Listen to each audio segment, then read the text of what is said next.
2, 1. Ohio Defenders! Net rolls, clockwise. 2, 3, 4, 3. So you guys probably didn't think you were coming into a week of high-end university training, huh? All right, so today we're going to talk about expectations and accountability, which, we talked about culture yesterday, and these are a couple elements that go hand in hand with operational excellence culture. So, Ryan, how would you define expectations? A strong belief that something will happen or that someone will do something along that lines. Okay. Matt, what would you say? Well, of course, what's expected of you, but yeah. You're asked to do a task, to execute it and follow it through. Right, okay, all right. So, stating requirements or tasks with clarity so it's fully understood what is required. So, there's a lot of things here that I think are very clear, and there's probably some things that are not. And one thing I do know as a small company, we don't have the opportunity to lay out to a new hire like Bob, in the first day or two, every expectation we have, right? Some are pretty known, some are repeated often, others may not be. So I want to make up an example. So, yesterday I overheard you and Gilbert after break chatting about Florida, right? And I called you out on that. So, in our culture, the expectation is that we have 50 minutes of paid break here that the customer's paying for us to take a break. It's expected that we do our socializing in those 50 minutes or the few minutes we spend before we start the day. So, Ryan, what happens when we talk about the football game when we're working? Well, we're distracted And what's the end result of being distracted? we're not getting the work done for the customer. And We've proven this. Oh, that we make mistakes. We make mistakes. Yeah, because we're distracted. Yeah, Right, yeah. right. Mhm. So, I don't want this to be a shrine, but when we're working, we can talk, but we should be talking about improvements. We should be talking about our work. And we have the social talk for when we're on break. So that's an expectation, right? You probably haven't had that discussion and you probably didn't know it. So it's not your fault. That's why when we see something that maybe isn't meeting our expectation, it's incumbent on all of us to make the person aware that, no, this is our expectation, right? Okay. So accountability, Gilbert, how would you define accountability?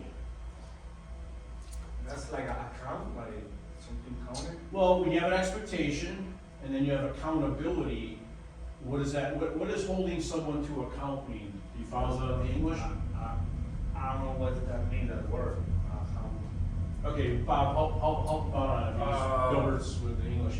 Accountability is, say, like when you are out of the shop or you're on a business trip or on vacation, and or Ryan, say, and there's no one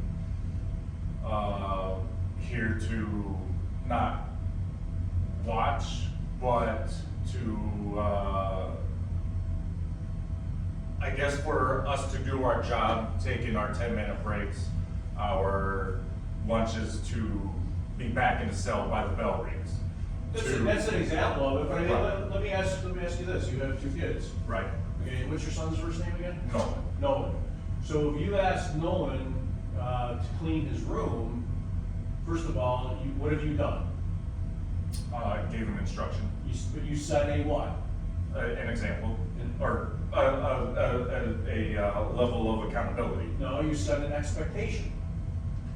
Did I not say that? Well. No, I said example, all right, yeah, go, right. So you set an expectation yes. that, and then maybe you said, Nolan, you need to clean your room and you need to do it today. Okay? Right.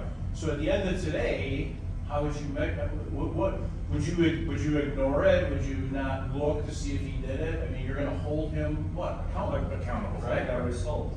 Right. So accountability is acceptance of responsibility for doing what is accepted. So if I ask Ryan to match a color, I'm giving him an expectation. And I say, Ryan, I need you to match this color, and I need you to do it by the end of today. And if the end of today comes and he doesn't do it, and I don't question him, am I holding him accountable to the expectation? Right, no. Right, so part of accountability, or part of expectations is the accountability is like the measure and the check, right? Right. Okay? Now you're looking like you're in a. No, I'm taking it as, it's basically just ownership of your actions. That's right, yeah, okay. So, I wanna just be clear here that assignments are expectations. So they're not suggestions. So just to give a small example. So I expect that all you guys carry a notepad, right? So it's not a, hey, Ryan, carry a notepad if you feel like it, okay? I expect you to carry a notepad. No, not, and why? Why would I do that? There's always a reason behind an expectation. Yeah, right. The reason for the notebook would be because if we need to write something down so we don't forget it, you tell me, hey, Ryan, I need the paint color matched by tomorrow. Oh, got it, Dave, but I'm going to other stuff. And then I don't mix the color because I didn't write it down. So Right, that's right. part of it. Right, so now, Matt, at one point, you didn't have yours on you, I'm like, where's your notepad? You said, oh, well, this thing digs in my leg, right? So, okay, so sometimes there might be expectations that have a negative consequence, and we call that in Japan, genshi genbutsu, going to the shop floor, finding out the problem. So it's okay to say, well, this expectation has got a negative consequence, but you don't ignore the expectation as a suggestion. You lay out, Dave, listen, I know you said carry this notepad, but this thing's digging in my leg, right? So within 2 seconds, we went and resolved that by polishing it off on the thing, right? So I want to be clear that there's a lot of expectations around here. There's a lot of assignments, and just like you with your son, if you say, hey, Gavin, I want you to clean your room. Do you want to tell him 10 times? No. Right? You expect that you're going to tell him once and he's going to do it. And that's what we need to have that kind of culture here for everything. So if I ask you to 3S your area, I don't have to, ask you again tomorrow, did you, Bob? Oh, well, no, I didn't get around to it. I didn't feel like it. I didn't have time, right? So we have to take the assignments serious because they matter. Okay? Yeah, and I suppose that if you do see an issue with the assignment, you need to address that immediately. That's right. Instead of it as an afterthought. If you set a deadline and realistically you expect, say, Ryan to paint X amount of parts, he's like, I don't think that's gonna be feasible to do in the day, he needs to address that. up That's front. right, because if we have given the expectation to that's a great example. If we've given the expectation to the customer that they're gonna get their order tomorrow, and Ryan's the painter, he knows better than I do of what can get done in that day. So if I assign him an unrealistic expectation, he needs to step up right then and there, because by stepping up right then and there, we have an opportunity to course correct. Okay, Ryan, let me jump in the booth with you and I'll give you some resources and I'll help you so that we meet that expectation. But if he doesn't tell me until the end of the day, when we're 20% shy of hitting the expectation, well, Dave, this was a lot, I really couldn't get it done today. Well, now there's no opportunity to step in and help him meet that goal, right? So we want to be real clear with that. Everybody understand? Yeah. Yeah. So, this is the same thing with daily improvements. Daily improvements are not our expectations. They're not suggestions. I don't say, hey Ryan, make an improvement once a day if you feel like it. Or Bob, if you get around to it, make an improvement today. And we've been a little sloppy with this, we joke about it and everything, but the reality is that this is how we excel, is by making these improvements every day. I'm not asking anybody here to rebuild the building, okay? I'm not asking anybody, to dig a 50-foot long trench with a spoon. I'm asking you to do one small improvement every day, and you should be able to accomplish it in 5 to 15 minutes. Nothing from a daily improvement standpoint should go beyond 15 minutes, okay? And that, you might say, oh, we're trying to get this job done, I didn't have time to do the improvement. There's no 15-minute improvement that's gonna derail the job from getting done, okay? In fact, I would argue that that improvement's probably going to help you get that job done or the next job, right? Yep. So we talked about this, that when we were making improvements daily, that we would set maybe a reminder, and Ryan, dove right in and said, no. Why are we gonna set it, it's against our culture to have to set a reminder to do something that we're expected to do. So, I guess I wanna be clear, does everybody understand that every day you're expected to make one small improvement? Yes. Okay? Is everybody taking it serious? So now, I mean, that, you guys need to take the ownership, and I'm in the same boat, okay? We all have to take the ownership that that's what we're gonna do without being begged, prodded, poked, reminded, okay? That's our accountability. We're taking responsibility to do these things.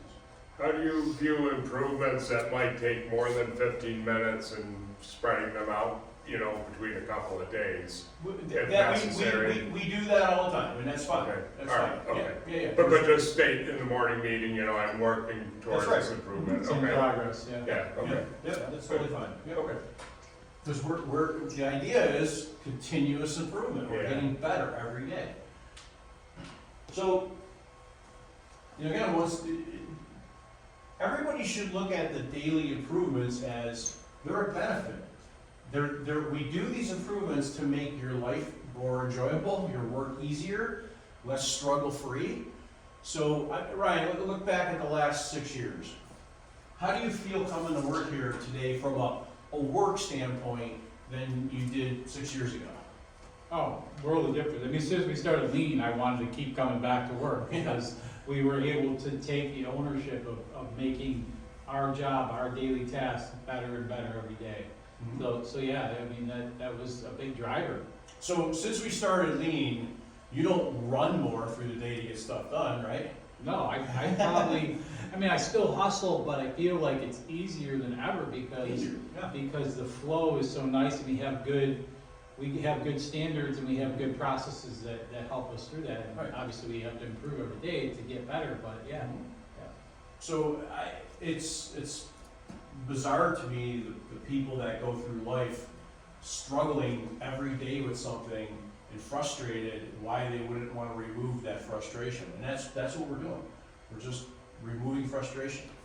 Yeah, some people just, obviously we've seen it here, people that just don't get it or don't adhere to it, they just don't see the value in it because I don't think they apply it to the fullest potential, Some people just are a little, I think, need some time to wake up to it, and others get it right away. So Gilbert, how do you feel making improvements here? Do you think that they've bettered your ability to do your job? Yeah, because sometimes I need, right now I'm thinking something for my next improvement. Because yesterday I fixed it again, the wiper inside the machine, and I don't have the Allen key for that screw there. Okay. Because that screw is metric. Right. And now I'm thinking, so I can put a Allen key for the wiper, so for next time they lose, so I can just grab the Allen key, tie it up, and that's it. Right, without hunting. Uh, So yeah. yesterday, Bob was working on the blast nozzle, cleaning it out, and look how we struggled. We were uncertain what was the air line, what was the media line, which end the fitting went in. Yes, she put it in the wrong end, might have messed the threads up. So if we just said, okay, and we moved on, a month from now, when you have to clean that again, we would revisit that same struggle again. So what did I say to you guys yesterday? Anyway, so that we don't go through this mental gymnastic again, and that's what Toyota does. So they pull the line, they stop the line, they pull the cord, stop the line, and they fix the problem so that they don't relive it over and over and over and over. And we, in this culture, our country, we seem to just be content to relive the same problem over and over and over again. Push it off to the side and Right. worry about it later. Right, and we want to, and it takes time to change the mindset because you're in the middle of something, you don't want to stop your task, but when you do, you just get it done and you don't have to deal with it again, right? So expectations and accountability are building blocks of value creation. So if we have a culture where there's no expectations and there's no accountability, how is that gonna affect our ability to create value? Matt? Well, I think I'll just stop at that. I don't see, Yeah. how can, you know, without improvement and knowing what you're expected to do, you know, you said it earlier that the customer's expecting something, so that expectation is already in place. They're expecting a product to be done. So right there, you set the first expectation. So without going downstream, how is it gonna get completed? Yeah, right? I'm just thinking, I mean, this is not a negative comment, but like, I've been in other places where there are no expectations, and if they are, they're not clear, and then the accountability is never there. So that's when you're in this situation where you're just a little like, you can get frustrated by it, and then that's why I think there's so much value, and I have a lot of gratitude towards this, because I don't know if I conveyed this strongly when I came here to work, but I think the one thing that I did say that I don't know if you remember this, but I said I wanted not a boss, but I wanted a leader. Yeah. I don't know if you remember that. I do Way remember before that, lean, way before lean, and I think that's what the leader helps guide these things happen. So Yeah, I mean, I think so many people in their work are frustrated because they don't know what's expected.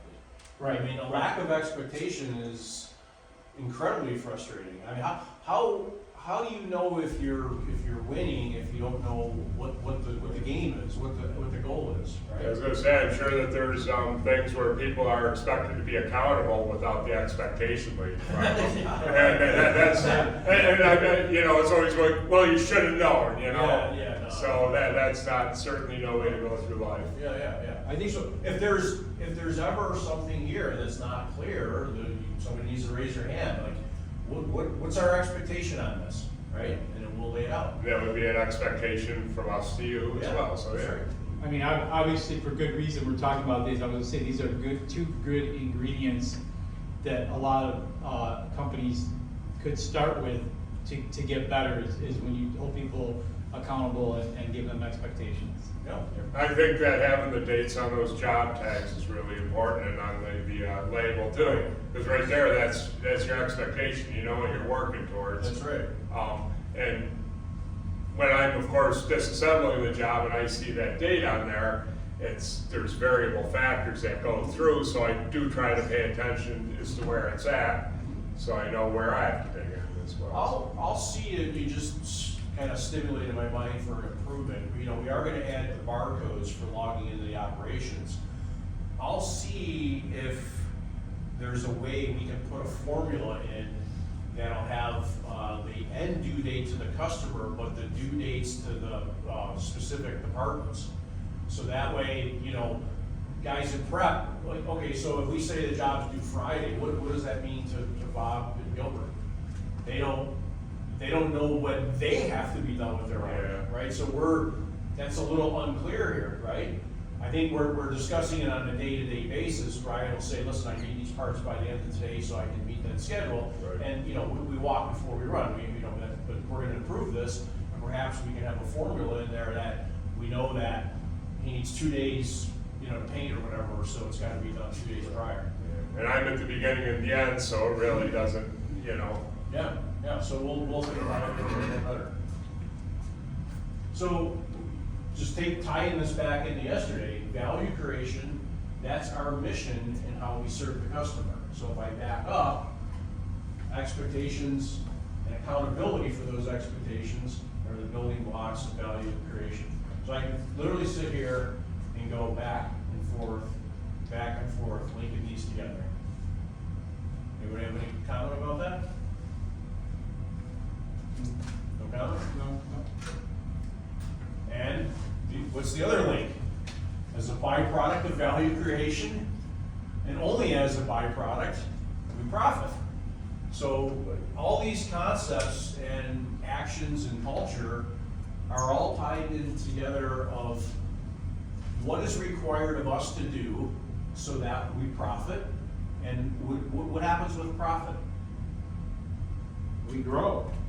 Well, if you make more money, how does that alter your life? It improves my, Improves it your life, can right? improve my life, yes. Yeah, of course, I mean, you Unless might, I you go might on- you might want a bigger house one day, you might want a new car, you might Right. wanna go on that vacation, right? And that's why I said yesterday, we're not here to apologize that we're here to make a profit, that's fine. And when you work hard and you deliver value, then the byproduct is you have better financial success. And what do we say yesterday, about profit? What's the two components of profit? Well, monetary and personal gain, Right. personal Dollars, improvement. gratification. Yeah, Right, gratification. right. So if you, Gilbert, you go home on a Thursday and, you know, you're making more money and you're happy because you did great stuff. I mean, you guys may notice that I share every feedback email from customers, every Google review from customers. I share that with you guys. Well, why do you think I do that? That's what we have. Yeah, I want you to be gratified. You did the work. Yeah, it's I want you to see how they have come back, when a customer emails us and says, holy cow, I got these parts and oh my God, it's great. That, they're telling us that we provided value. And, you know, That's more like motivation, because if you Right. don't see that, then, oh, I doing something here, so. that's right. The better than factory comments are pretty Oh, yeah, right. sweet, you That's know? right, that's right. So, I mean, you know, there's some theories out there that when people are older and they retire, they often pass away in short order because they're no longer doing like their gratification of life's work. And we're gonna talk, that's another topic, but, how often do you hear that someone's spouse passes away and then shortly after the other passes away because they lost that purpose and drive to live, right? So, you know, our world is not driven just by, you know, dollars. I mean, there's a lot of celebrities that are wealthy and they're on depressants because they don't have gratification in their life. So, you know, they talk about it in Japan, monozukuri, right, is a sense of craftsmanship. And the Japanese people think that work is gratifying. Even like, look at, Bob, you've been in Japan, you are familiar with this. So the bullet train, have you been on the bullet train? So are you familiar with something called the 7-minute miracle? Not offhand. So there's the group of people that clean the bullet train, do it in 7 minutes. Oh, yes, And yes. it's called the 7-minute Amazing. miracle. Yes. And the gentleman, he did a presentation for us, Mr. Yabe, I think. He's the one that created this concept. And what he did is the cleaning people wear like, you know, seasonal uniforms, they make it fun. And he took a somewhat menial job of cleaning a train and he made it so that they could feel gratified. And he actually turned them kind of into celebrities because it's celebrated all over the world, how they come in there and they just blast out and clean this train, and how that, like the gas station comment in the Sync book, about how they can influence the people that are gonna use that train, right? So it's very important that we create value, we receive the reward. And it's in that order. It's not, I mean, you know, sometimes in our somewhat entitled society, people want to receive the reward as a carrot dangle to create the value. It doesn't work that way. You create the value, you receive the reward. The reward is profit. Profit is dollars and gratification. Okay, so right there, profit, dollars and gratification. And that's it for today. When we had our discussion about value yesterday, was customer experience put in there at all as part of the value? I think, I don't have that terminology in. Yeah, because I mean, that's something, you're interacting with the customer, letting them know that their parts are broken, and then after they pay you and they get their product, their experience isn't over. If they have to put something in and they need a hand with it or expertise, that experience carries over. So I think that's pretty important in the whole value thing there. Yeah, I mean, you could take the, you know, the value that we're providing to the customer, and you could have a tree branch and branch it Yeah. into that. It's not one particular thing that creates value. So, we talked about, let's say you're gonna go out to dinner, you have a nice Yeah. meal. What would be the components of value in having a nice meal? Is it just the food? Well, no, so I think that's, as we Yeah. discussed yesterday with the value, I think we said quality, cost, and time. We are said, the- we are said, the we three said, we things. said service, or Service. innovation, service, quality, Time. self-development. We actually, I didn't even have time in there, because time is an important element. It is. Yeah, we don't do well with time because we have more capacity, we have more work than we have capacity. But how many times do we receive products, we receive something through the mail, there's no interaction there? And sometimes the service can be a turnoff when something's not right, or you have a question and you get no response at all. Yeah. It's Well, very let's frustrating. just go back to the dinner again. I wanna get everybody's take on this. So if you go out for a nice dinner, Ryan, give me one component of value in that nice dinner. Everybody, we're gonna get one component from everybody. Time. Time, Matt, Quality. quality. Taste. Bob, Friendliness. friendliness. Hey, service would probably a component of friendliness. But I think the point is that if you go out for a meal and the food is delicious, but they take an hour to get it to you, they're snobby when they're talking to you, you got your reservation's not on time, all these other components, pull down the value of the whole. Right. Because when we go out to dinner, it's a package deal, right? We want excellent food, a nice environment, friendly service, expeditious service, sense of urgency. We want all these things.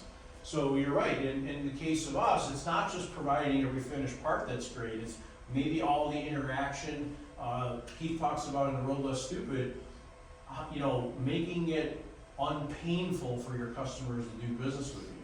So you gotta make it easy. The improvement I made yesterday was, okay, that came from listening to that chapter in the book.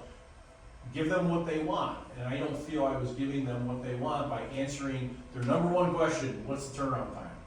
So I made that improvement to give them what they want right away, without having them to struggle through 50 questions to get to the one that they want.